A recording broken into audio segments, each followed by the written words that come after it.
Assalamualaikum warahmatullahi wabarakatuh.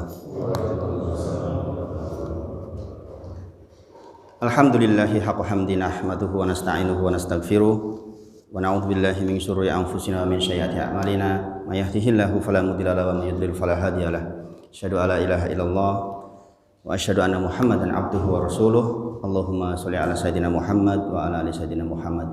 Subhanaka la ilma lana illa ma 'allamtana innaka antal alimul hakim. Rabbi shrah li sadri wa yassir li amri wahlul 'uqdatam min lisani yafqahu qawli. Jazakumullahu khairan atas waktunya, mudah-mudahan Allah berikan manfaat yang banyak. Yang pertama, kita bersyukur kepada Allah atas seluruh nikmat yang Allah titipkan kepada kita.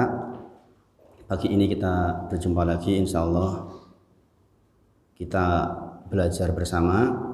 Kita bermohon kepada Allah mendapatkan ilmu yang bermanfaat.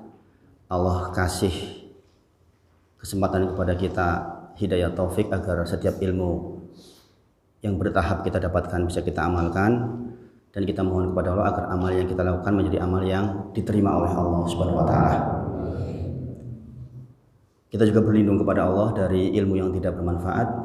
Allahumma inni a'udzubika min ilmin la yanfa wa min qalbin la yakhsha wa min nafsin la tasba wa min da'watin la yustajabu laha. 4 permintaan kita minta kepada Allah: berlindung dari ilmu yang tidak bermanfaat, kesia-siaan, waktu yang terbuang sia-sia, sebagaimana di zaman seperti sekarang ini sangat mungkin terjadi karena banyaknya informasi lewat di depan kita, kadang kita diambil waktunya tidak terasa. Wa min nafsin la tasba wa min qalbin la yakhsha, dan dari berlindung dari qalbin la yakhsha, yaitu hati yang tidak khusyuk. Kita di dalam ruangan ini sedang belajar, maka kita minta khusyuk kepada Allah sehingga kita tidak memikirkan apa yang di luar ruangan ini. Kemudian juga meminta agar doa-doa kita dikabul, insyaallah ta'ala. Baik, kita lanjutkan insyaallah kajian kita kitab Ushul Salasah. Kemarin sudah sampai bab tentang muqaddimah yang pertama, membahas tentang al-ula, yaitu tentang al-ilmu, tentang ilmu. Hari ini kita hanya akan menambah sedikit, tapi insya Allah penjabarannya panjang, yaitu di bagian as-saniyah, yaitu al-amalu bihi. Jadi as-saniyah atau muqaddimah yang kedua yaitu mengamalkannya. Bapak Ibu, saya memberikan catatan besar di bagian ini. Dulu ketika saya belajar di Ma'had, butuh berulang kali saya untuk paham di bab ini. Nah, kalau jenengan tidak langsung paham, mudah-mudahan saya bisa membantu pemahaman jenengan dari pengalaman ketidakpahaman saya dulu. Karena banyak yang belajar sedikit yang lulus dulu itu. Ketika ujian sedikit yang lulus, maka kesulitan-kesulitan yang kami alami dulu mudah-mudahan bisa saya jadikan kesimpulan sehingga kesulitan itu teratasi oleh kita semua sehingga kita mendapatkan ilmu yang bermanfaat. As-saniyah yang kedua adalah wal amalu bihi, yaitu kita mengamalkannya. Kemarin kita sudah belajar tentang ilmu, bagaimana Allah menyuruh Rasulnya untuk menambah ilmu. Kemudian jangan kita mengikuti sesuatu yang tanpa ilmu. Ini berlaku umum untuk dunia dan akhirat. Maka setelah kita mendapatkan ilmu, konsekuensinya adalah mengamalkannya. Sekali lagi, konsekuensi dari ilmu adalah mengamalkannya. Ada kemudian syubhat begini, kalau begitu saya nggak usah belajar saja. Wong kalau belajar saya jadi harus mengamalkannya. Nah, ini keliru, karena di zaman seperti sekarang ini tidak ada udzur untuk tidak belajar. Kecuali kita hidup di tengah hutan belantara jauh dari informasi, kita bisa punya udzur di sisi Allah. Ya Allah, saya melakukan ini itu yang salah atau menjauhi perintahmu karena saya tidak tahu. Jadi zaman seperti sekarang ini nggak mungkin. Para ulama menyebut di zaman seperti sekarang ini kita tidak bisa menghindar dari harus mendapatkan ilmu, maka kita belajar. Nah, setelah belajar konsekuensinya adalah mengamalkannya. Bapak Ibu sedaya, di bagian ini ada hal yang sesungguhnya sangat akrab dengan kehidupan kita sehari-hari. Di bagian mengamalkannya ini ada bagian yang Allah berikan sifat terhadap masalah mengamalkan ini yang sangat akrab dengan kegiatan ibadah kita sehari-hari, yaitu terkait dengan sholat. Di dalam sholat wajib membaca suratul Fatihah.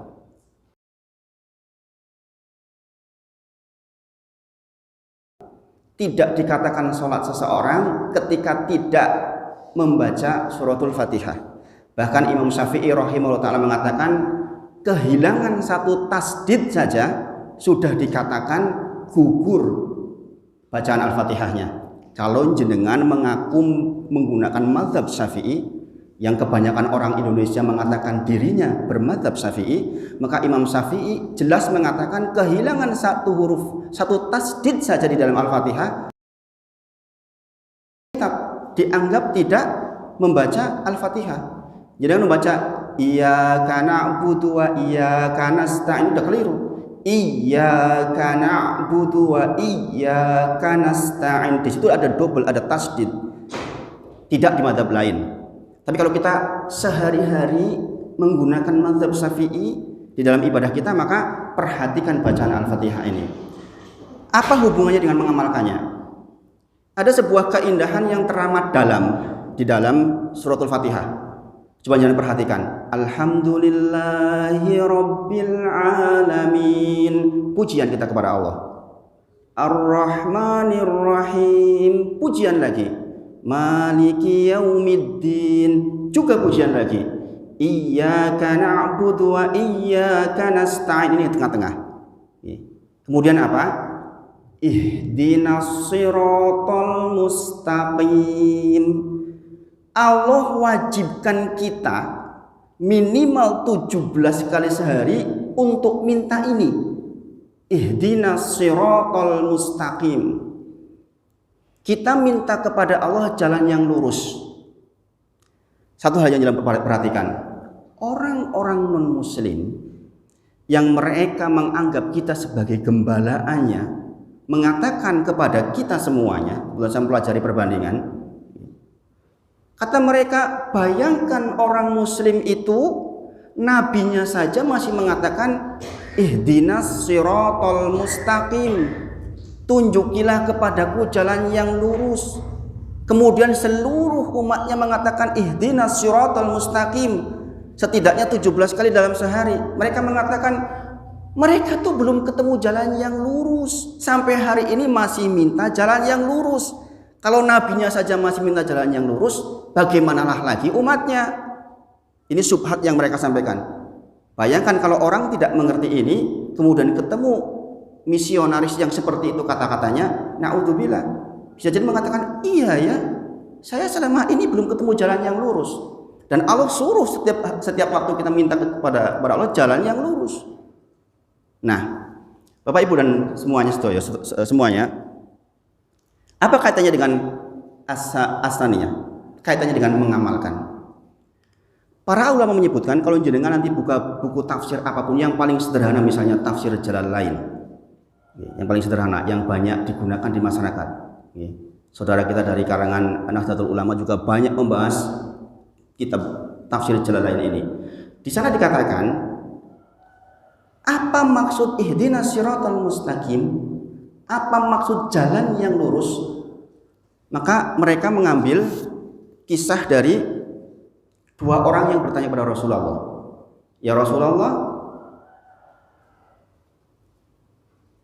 apa yang dimaksud dengan jalan yang lurus? Maka dijawab lewat ayat berikutnya. Ihdinas siratal mustaqim siratal ladzina an'amta alaihim, yaitu jalannya orang-orang yang an'amta alaihim, kepada mereka diberikan nikmat. Saya lagi, kita minta jalan yang lurus kepada Allah bukan berarti kita nggak menemukan jalan yang lurus. Itu keliru besar ya. Kita sedang meminta kepada Allah siratal ladzina an'amta alaihim, yaitu jalannya orang-orang yang kepada mereka diberi nikmat. Pertanyaannya, siapa yang diberi nikmat oleh Allah? Kan itu. Gini Bang, kita minta jalan yang lurus kepada Allah. Kemudian di ayat berikutnya dikatakan, yaitu jalannya orang-orang yang diberi nikmat. Pertanyaannya, siapa yang diberi nikmat oleh Allah yang kita mintakan setiap hari untuk meniru mereka, untuk meminta jalan seperti mereka? Bayangkan Pak, kalau kita mengerti betul ini, kita mengucapkan ihdinas siratal mustaqim, itu nggerentes Pak.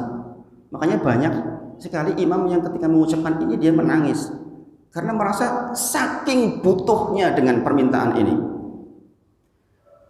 Ditafsir oleh surah An-Nisa ayat ke-69.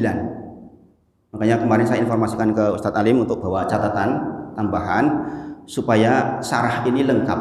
Jadi kitab yang jangan pegang adalah kitab matan. Kitab matan itu kitab dasarnya saja. Penjelasannya ada di ceramah seperti ini, dan ini penting untuk kita lakukan talaki seperti ini.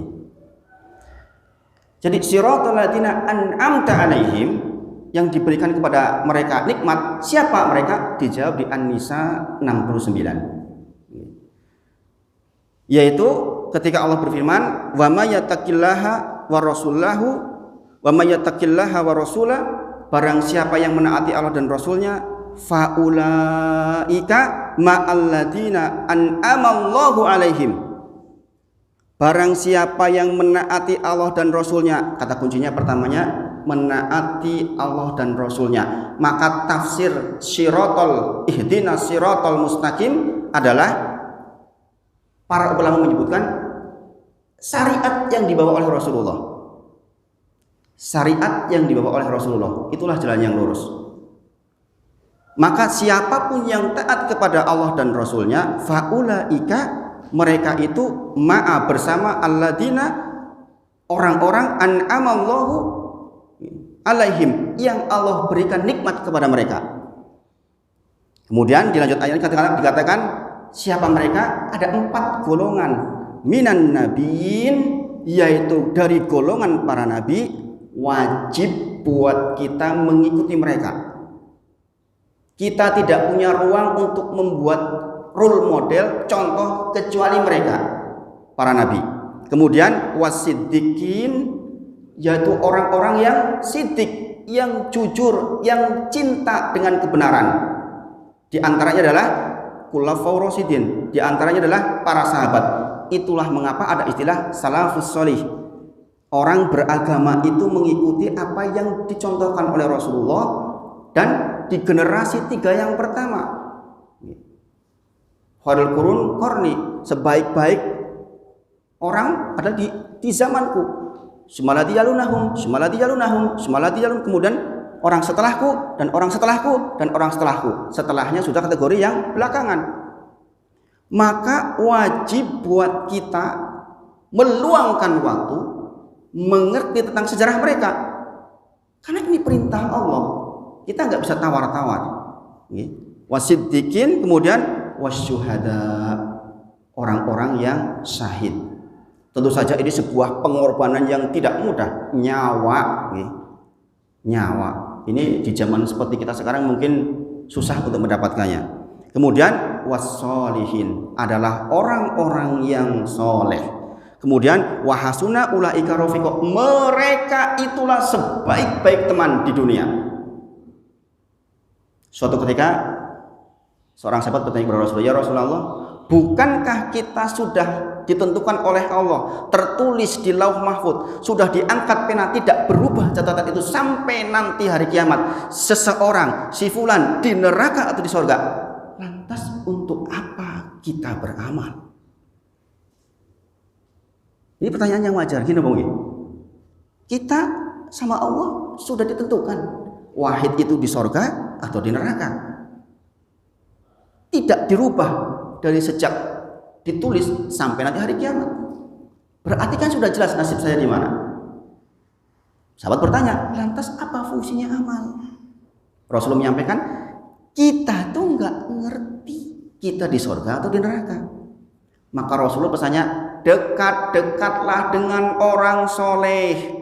Karena setiap orang itu akan dimudahkan oleh Allah menapaki takdirnya. Logikanya, kalau kita dekat dengan orang-orang soleh, logikanya artinya kita lebih dekat kepada nasib kita di sorga. Jadi, sederhana Rasulullah menyampaikan tipsnya. Sudah, kita nggak ngerti kita akan di mana, maka Allah akan mudahkan kita menjalani takdirnya. Maka dekat-dekatlah dengan orang soleh. Maka ini dikatakan wassolihin, mereka lah sebaik-baik teman di dunia. Cari itu sekuat tenaga, karena mereka itulah yang akan membuat kita semakin dekat ke surganya Allah. Tentu jenengan yang sudah pernah berteman dengan berbagai macam jenis orang akan tahu betapa pengaruh teman kepada kita luar biasa. Lebih-lebih kalau kita sudah di atas 40. Kita pilih-pilih teman yang dengan teman itu kita semakin dekat dengan Allah. Ini ihdinas siratal mustaqim siratal ladzina an'amta alaihim, yaitu jalannya orang-orang yang diberikan nikmat kepada mereka. Kemudian disebutkan dalam An-Nisa 69, yaitu para nabi, orang-orang yang jujur, orang yang benar, para syuhada, dan orang-orang soleh. Maka di dalam at-tahiyat kita berdoa juga untuk orang-orang soleh di antara kita. Kalau kita menjadi orang yang soleh, berarti didoakan oleh setiap orang.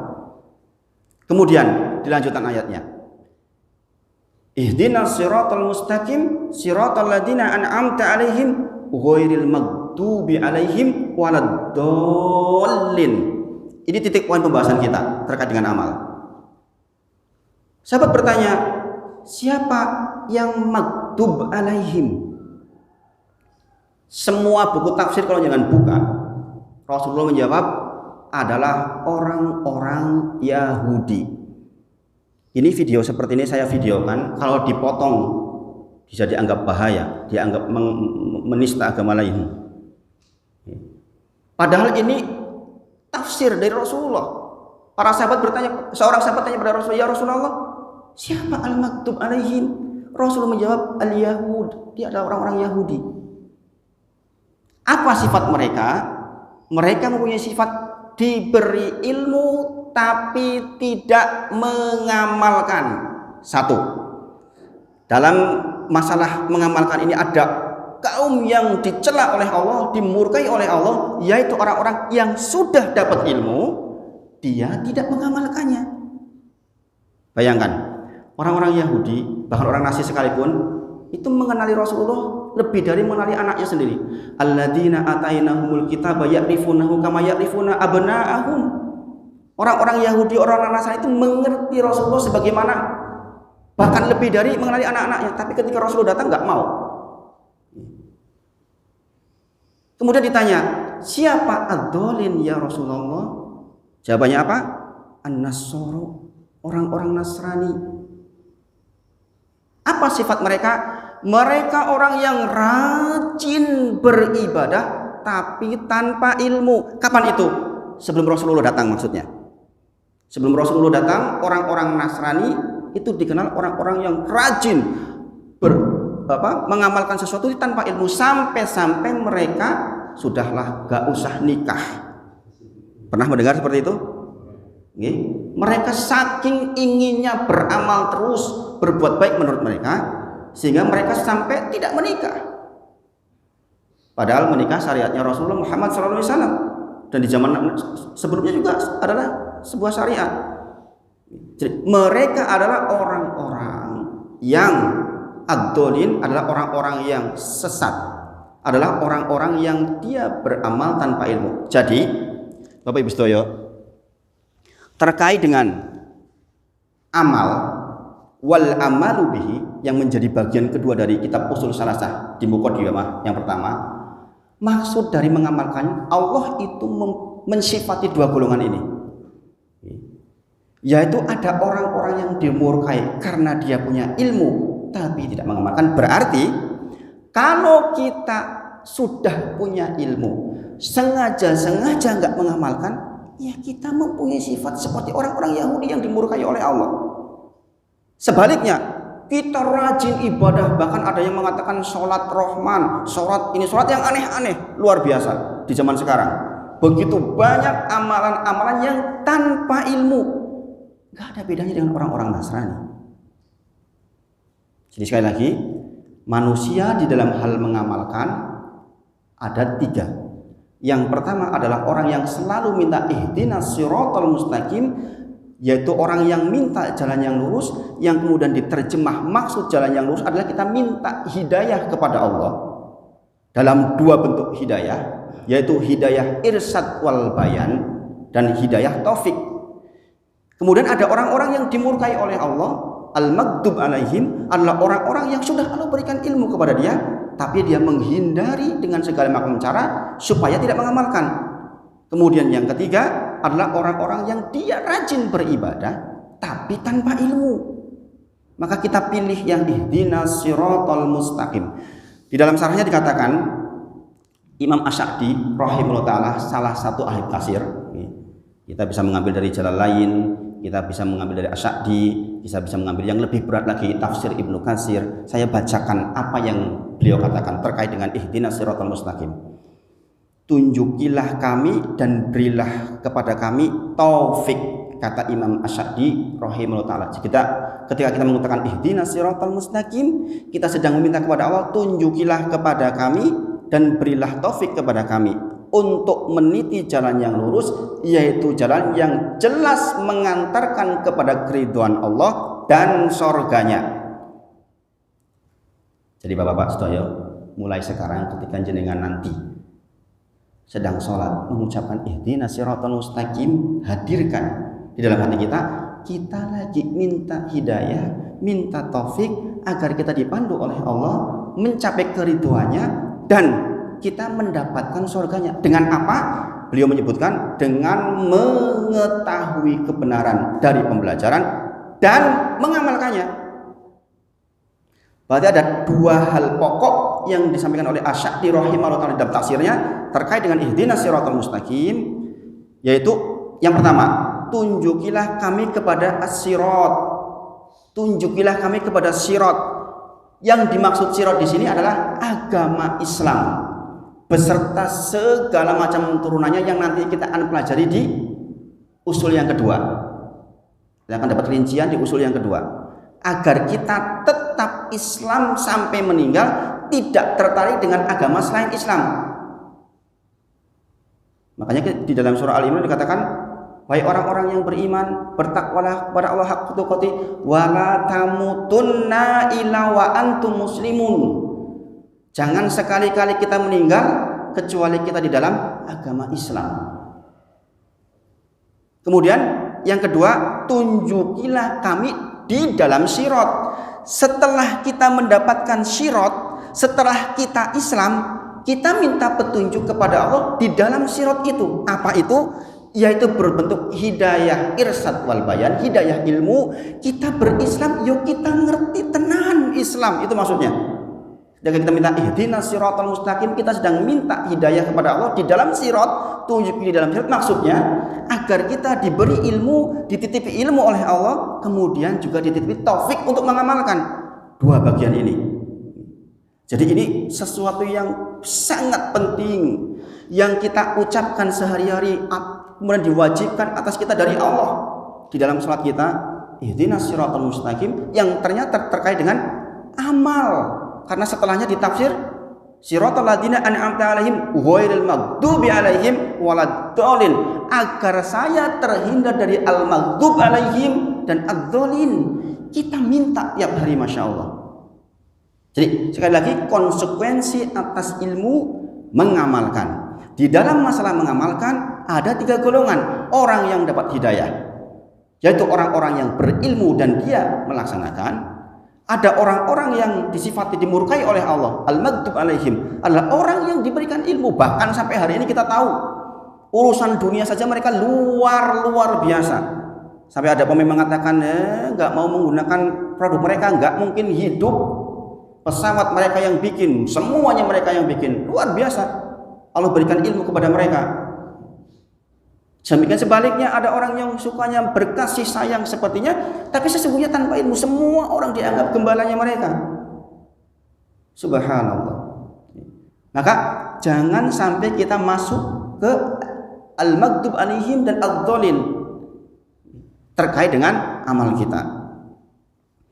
Jadi sekali lagi, jalan yang lurus, as-sirat, adalah jalannya orang-orang yang diberi nikmat kepada mereka. Siapa mereka? Dibaca di dalam surah An-Nisa ayat ke-69. Jadi dengan nanti baca di rumah, diulang-ulang, syukur dihafal. Wa may yuti'illaha wa rasul fa ulaika ma'alladina an'amallahu alaihim minan nabiyyin wasiddiqin wasyuhada wassolihin wa hasuna ulaika rafiqa. Mereka lah sebaik-baik teman.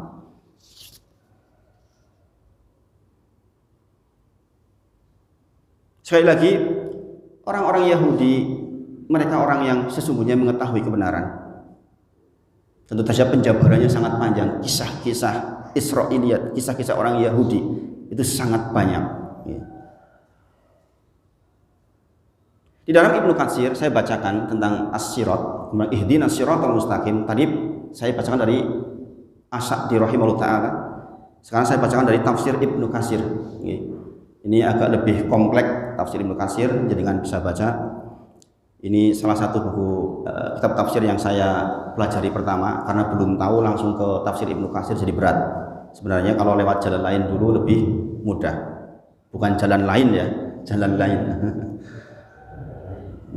Saya lagi diulang, Ibnu Katsir mengatakan Al-Fatihah dimulai dengan pujian. Kemudian setelah itu intinya ke doa, yaitu doa ihdinas siratal mustaqim. Ini sebuah keadaan yang sempurna kata para ulama. Doa yang sempurna yang sangat dibutuhkan oleh setiap hamba. Kalau kita sudah mendapatkan ihdinas siratal mustaqim kita dapatkan, insya Allah menjadi orang yang beruntung.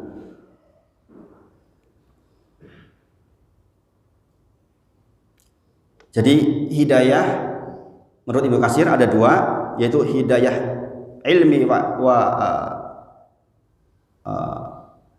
wal bayan, hidayah irsyad wal bayan, yaitu sekedar kita mendapatkan penjelasan sebagaimana yang kita lakukan hari ini. Jenengan sedang mendapatkan irsyad wal bayan. Kemudian hidayah taufik wa amal, yaitu hidayah menerima apa yang disampaikan, kemudian kita diberi kemampuan oleh Allah untuk menjalankan. Inilah orang yang dapat petunjuk. Contoh misalnya hidayah irsyad wal bayan di dalam Al-Quran dikatakan tentang, misalnya Allah menyebutkan gini, syahrul ramadhanal ladzi unzila fil Qur'an hudal linnas. Bulan ini bulan diturunkan Al-Quran petunjuk bagi manusia. Itu kan penjelasan dari Allah. Sedangkan hidayah dalam bentuk kita mengamalkan dzalikal kitab la raiba fi hudal lil muttaqin. Inilah kitab, tidak ada keraguan di dalamnya, petunjuk bagi orang-orang yang bertakwa. Jadi di situ sudah ada keterangan tentang menjadi petunjuk yang sangat jelas sehingga kita mengamalkan petunjuk itu. Jadi Ibnu Katsir mengambil perkataan Ibnu Jarir tentang as-sirat adalah jalan yang jelas, jalan yang tidak menyimpang, yaitu jalan yang di situ kita mengikuti Allah dan Rasulnya.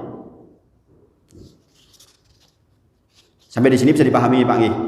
Saya tidak akan menyampaikan banyak di bagian amal ini karena kita mensifati tiga ini yang paling penting. Yang mungkin selama ini kita mengucapkan ihdinas siratal mustaqim, siratal ladzina an'amta alaihim, kita kadang-kadang tidak ngeh di hati. Padahal ini sangat terkait dengan sifat-sifat dari golongan orang yang mengamalkan atau tidak mengamalkan sesuatu. As-sirat menurut Ibnu Katsir rahimahullah taala, yang pertama adalah jalannya Nabi. Yang kedua, jalan para sahabat radhiyallahu anhum. Kemudian yang ketiga, jalan kebenaran. Yang keempat, Islam. Yang kelima, Al-Quran. Beliau mengatakan as-sirat itu. Jadi nggak akan keluar dari jalannya Nabi, kemudian jalannya para sahabat. Ini kan sekaligus perintah buat kita. Mau tidak mau kita harus mempelajari sirah nabawiyah, sirah para sahabat. Ya, alhamdulillah sekarang begitu banyak bertebaran ya, tentang sirah nabawiyah. Kemudian kita mendapatkan kebenaran, kita mendapatkan Islam dengan pengetahuan dalil yang sempurna. Kemudian di dalamnya adalah Al-Quran. Maka as-sirat tidak akan keluar dari 5 hal ini.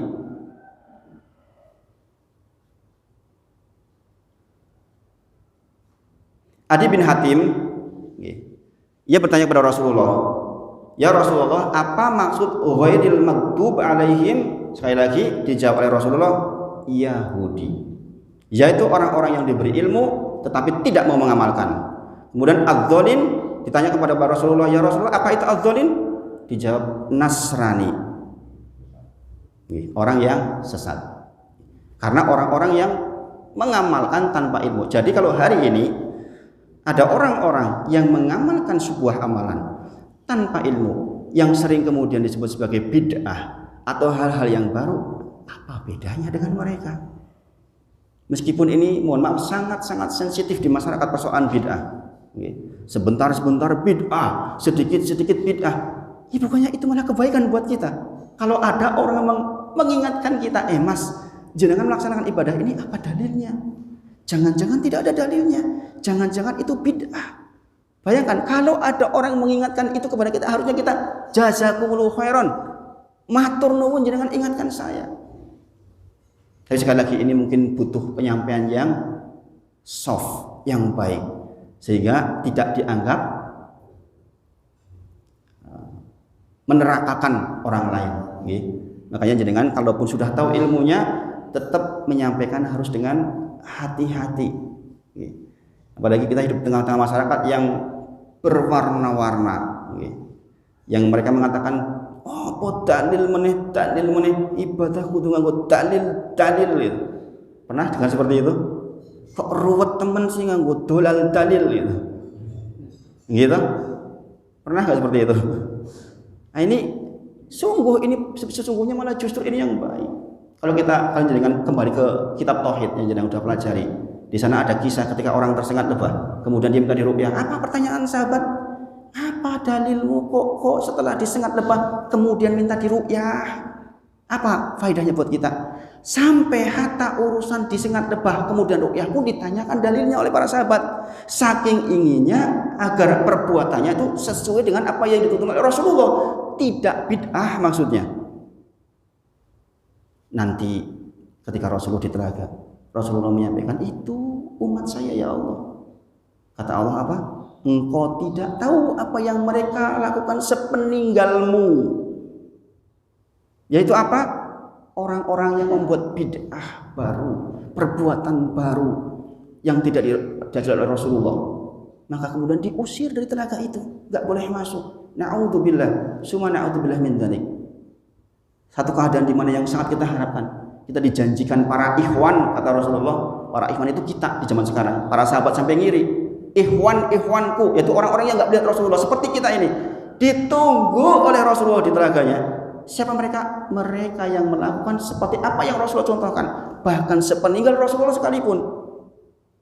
Masya Allah. Mudah-mudahan kita termasuk di dalamnya. Dan Bapak Ibu sedaya, terkait dengan tafsir orang-orang yang al-maghdub alaihim dan ad-dzalin, bahwa al-maghdub alaihim adalah orang-orang Yahudi, ad-dzalin adalah orang-orang Nasrani, adalah orang-orang yang beramal tanpa ilmu. Gak ada perselisihan di kalangan para ulama, fix itu. Jadi dengan buka buku tafsir manapun ketemunya akan itu. Wajib kita katakan ini amanah ilmu. Gini bang, tidak dalam rangka menjelekkan kaum yang lain, sama sekali bukan. Ini forum di dalam kajian kita. Meskipun zaman sekarang kadang-kadang kalau di video kemudian katanya ya semua orang kan bisa melihat. Ini tidak dalam rangka untuk menista agama lain sama sekali. Tapi ini amanah ilmu yang para sahabat ketika bertanya kepada Rasulullah, siapa mereka? Mereka al-Yahud. Siapa mereka? Mereka orang-orang Nasrani. Nah, terkait dengan itu, faidah ayat terkait dengan ihdinas siratal mustaqim siratal ladzina an'amta 'alaihim ghairil maghdubi 'alaihim waladdallin. Maka sebagaimana kata Ibnu Katsir, Shiratal mustaqim adalah jalan yang lurus, adalah syariat Nabi Muhammad sallallahu alaihi wasallam. Ini kesimpulan dari Ibnu Katsir. Kemudian bahwa hidayah itu ada dua macam. Kemudian jalan juga ada dua macam, yaitu jalan yang lurus dan jalan yang menyimpang. Kita pilih jalan yang lurus, kita sampai minta setiap waktu jalan yang lurus, berarti mafhum khalafahnya atau kebalikannya berarti ada jalan yang tidak lurus, ada yang menyimpang. Kemudian ihdinas siratal mustaqim itu adalah kalimat yang sifatnya mujmal umum. Kemudian siratal ladzina adalah rincian. Kita minta umum, ihdinas siratal mustaqim, sudah dirinci di ayat berikutnya bahwa maksud ihdinas siratal mustaqim adalah siratal ladzina an'amta alaihim, itu rinciannya. Juga bukan jalan-jalannya orang yang dimurkai dan bukannya jalannya orang-orang yang sesat. Mendapatkan nikmat jalan yang lurus adalah harta yang sangat berharga yang Allah perintahkan kepada kita setiap rakaat di dalam sholat kita. Sekali lagi, mendapatkan jalan yang lurus adalah semua nikmat yang sangat besar yang bahkan Allah perintahkan kita minta kepada Allah di setiap rakaat kita. Masya Allah. Kemudian ini kesimpulannya lagi, manusia ada tiga, yaitu orang yang mendapatkan nikmat dengan mendapatkan petunjuk, kemudian orang yang dimurkai dan orang yang sesat. Yang ketujuh, ada dua sebab orang keluar dari jalan yang lurus. Yang pertama, karena kebodohan, itu orang-orang Nasrani, gak punya ilmu.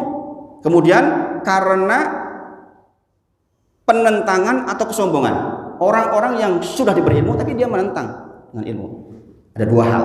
Orang keluar dari jalan yang lurus adalah ketika dia bodoh, jahil, tidak mau belajar, atau yang kedua dia sudah berilmu, dia menentang. Dia mengatakan tidak, enggak begitu kok. Padahal kebenaran sudah datang pada mereka. Kemudian al-maktub alaihim disebutkan lebih dahulu dari adz-dzalin, karena tingkat keburukan orang yang sudah berilmu enggak mengamalkan lebih berat dibandingkan orang yang dia tidak berilmu kemudian mengamalkan. Sama-sama sesat, sama-sama keluar dari jalan yang lurus, tetapi tingkat beratnya lebih berat al-maktub alaihim. Maka sekali lagi, orang seperti kita yang sudah belajar juga punya resiko. Kalau kita sudah punya ilmu, kemudian kita sengaja menentang, saya enggak akan melaksanakan, itu lebih berat. Maka disebutkan al-maghdub alaihim sebelum ad-dhalin. Nah, ini terkait dengan as-saniyah, yaitu mengamalkannya. Sekali lagi, ada tiga golongan. Mudah-mudahan kita bermohon kepada Allah, setelah kajian ini kita betul-betul hadirkan hati kita ketika kita mengucapkan ihdinas siratal mustaqim, karena sesungguhnya inilah aset yang sangat berharga dan dikatakan menjadi doa yang paling lengkap untuk kebutuhan kita. Sering kita mendengar doa sapu zakat, Rabbana atina fid dunya hasanah wa fil akhirati hasanah wa qina adzabannar. Itu juga doa yang lengkap, tetapi itu enggak akan sampai kalau kita tidak mendapatkan sirat. Makanya yang dimintakan di sini adalah siratal mustaqim. Ya, mudah-mudahan pagi ini menjadi bagian dari apa yang Allah rencanakan untuk kita, mendapatkan kebaikan-kebaikan atas ilmu yang diamalkan. Mungkin itu yang disampaikan pagi ini. Mudah-mudahan yang sederhana ini bisa menambah manfaat buat kita semua. Kalau ada pertanyaan nanti silahkan disampaikan. Saya akhiri dulu dengan kafaratul majlis. Subhanakallahumma wa bihamdika asyhadu an la ilaha illa anta astaghfiruka wa atubu ilaik. Wa akhiru da'wana alhamdulillahirabbil alamin. Assalamualaikum warahmatullahi wabarakatuh. Nggih.